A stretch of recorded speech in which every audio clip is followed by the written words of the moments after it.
What's up, Savage Gang? It's your boy Dun Beezy, and today I'm going to be talking how to spin like a savage. If you like the videos, if you like my message so far, please like, please subscribe, and let's get into these videos.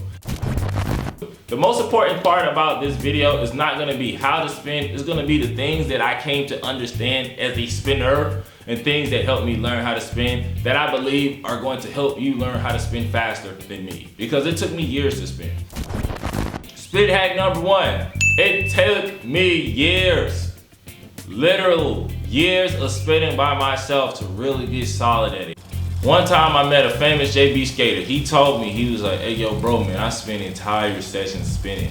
His spin was tight, and that was the moment I was like, wow, if you really want this, you really gonna have to work for it. Find a safe way to get out of your spin. One of the first things that you're gonna be doing when you're learning how to spin is being scared to spin, being scared to fall, being scared to break your neck. You can't skate if you're scared to skate. And one of the reasons why you get scared is because you feel that you're in danger, and you might actually be in danger. I'm not saying not be fearful, I'm saying have a way to get out of a move. Let's say, okay, I'm just gonna spin once and then put all of my feet on the ground and roll my feet out so that I know how to get out my spin. And I know if I get out this way, I'm gonna be safe. You're gonna practice the move more, and you're gonna need to practice your spin a lot to first get over that fear of falling, and then the second, get over the dizziness. So after you get over those two, you're gonna be ready to actually start learning how to spin. I had an OG back when I was skating Branchwood Park, right? When I was getting my spin super duper nice for the first time. He said, the reason why you're falling is because you're looking. Your body is gonna go where your head goes. If you look up, your body goes up. If you look down, your body comes down. So if you're spinning and you're looking down, your body's coming down. You need to keep your head up, out, and to the front. I know this is scary. I know that's very, very scary, but that's it. Like that's the position, and you're more likely to hold it. Something the same OG told me. You will never fall as long as your skates are under your shoulders. If you trying to stand in a position and your skates are not under your shoulders, you're gonna fall.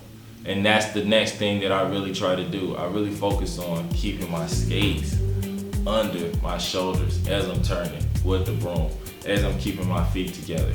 I'm keeping my skates under my shoulders. Most people not gonna understand that one. That's deep. It takes some years to understand that one. But if you can understand that one, congrats, welcome. Next thing, and I think this is the most important thing. One of my most important philosophies, something that you gotta know. It's not always about going X Games mode on the move. Oh my God.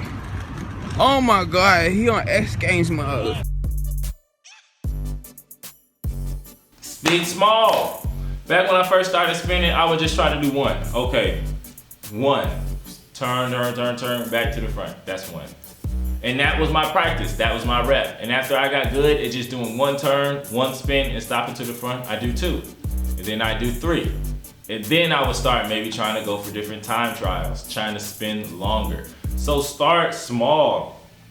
You don't gotta Cristiano Gucci that thing, what? 1992, she captured the gold medal at the Olympics and her second world title.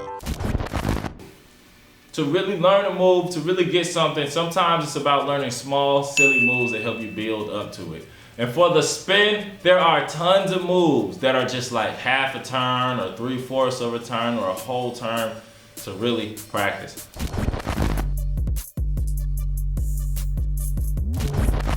The first thing that I like to do is I just like to hold on to a post and stand on my toes, making sure I'm keeping my feet shoulder width apart, making sure I practice turning my body so I can feel what it feels like when my feet are turning and how close I need to have my feet together.